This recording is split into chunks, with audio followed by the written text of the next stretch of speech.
ketika melewati dua benda dengan kecepatan berbeda, misalnya dari udara ke air. Contohnya, pensil terlihat bengkok saat dimasukkan ke dalam air. Selanjutnya, cahaya dapat menembus benda bening, artinya cahaya bisa melewati benda transparan seperti kaca atau air. Contohnya seperti kaca jendela. Yang terakhir, cahaya dapat diuraikan, artinya cahaya putih bisa dipisahkan menjadi berbagai warna seperti pelangi saat melewati benda seperti prisma. Contohnya, pelangi atau prisma yang memecah cahaya putih menjadi berbagai warna. Selanjutnya ada pemantulan cahaya.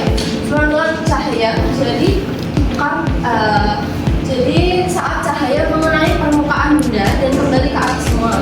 Ada dua jenis pemantulan. Yang pertama, pemantulan teratur pada permukaan halus seperti cermin datar. Yang kedua, pemantulan gaul pada permukaan kasar dinding. Ini adalah hukum pemantulan cahaya.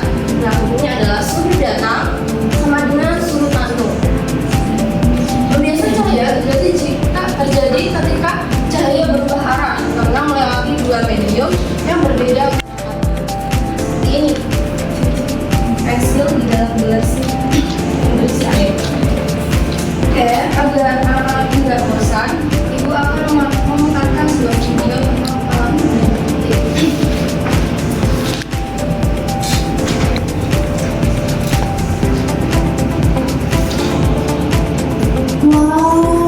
Iya, kamu bisa sini ya? Iya, kamu jadi dulu ya kan? Siap dong. Ih, bentuknya bisa bentukin. Nah, ya, kalau begini, baik terlihat. Makin sebenarnya dia sama kita. Oh gitu, susu. Oh, kamu dia akan jadi.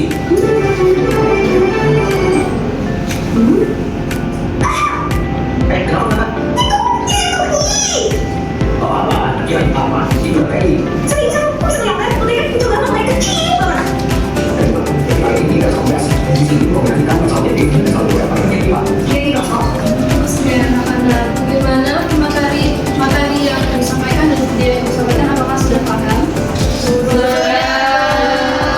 Selanjutnya ibu akan membuat forum diskusi. Nanti kelompok bisa menjawab pertanyaan yang ada di kelas. Kasih waktu 30 menit cukup. Selamat mengerjakan anak-anak. Ini dulu.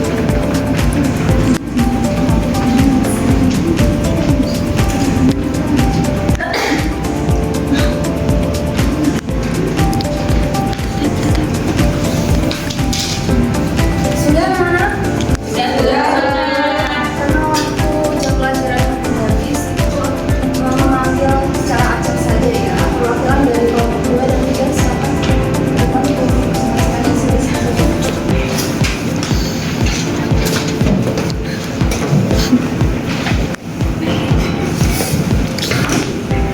Gak ada minyak, silakan menjawab pertanyaan dari Nusa. Analisis misalnya yang soalnya itu apa fungsi gambar alat optik di atas. Jelaskan mengapa bayangan pada segi data tampak sama besar dengan benda aslinya. Jawaban yang pertama, fungsi gambar alat optik di atas yaitu ada kaca pembesar atau loop digunakan untuk melihat benda kecil agar tampak lebih besar dengan menggunakan lensa cembung. Mikroskop digunakan untuk mengamati benda yang sangat kecil dan tidak dapat melihat dengan mata telanjang seperti sel atau mikroorganisme. Pertanyaan yang kedua, mengapa bayangan pada cermin datar tampak sama besar dengan benda aslinya? Karena cermin datar memasukkan cahaya secara teratur, pemantulan teratur, sehingga jarak bayangan ke cermin sama dengan jarak benda ke cermin dan bayangannya bersifat maya, tegak, sama besar dengan benda aslinya. Selanjutnya yang kedua, Bagaimana cara kerja kaca pembesar atau loop dalam memperbesar bayangan benda, dan sebutkan contoh alat optik lain yang menggunakan prinsip penggiatan cahaya dalam kehidupan sehari-hari. Nah, cara kerja pembesar atau loop yaitu bekerja dengan menggunakan lensa cembung untuk membedakan atau membiaskan cahaya ke mata. Saat benda diletakkan di antara lensa dan titik fokus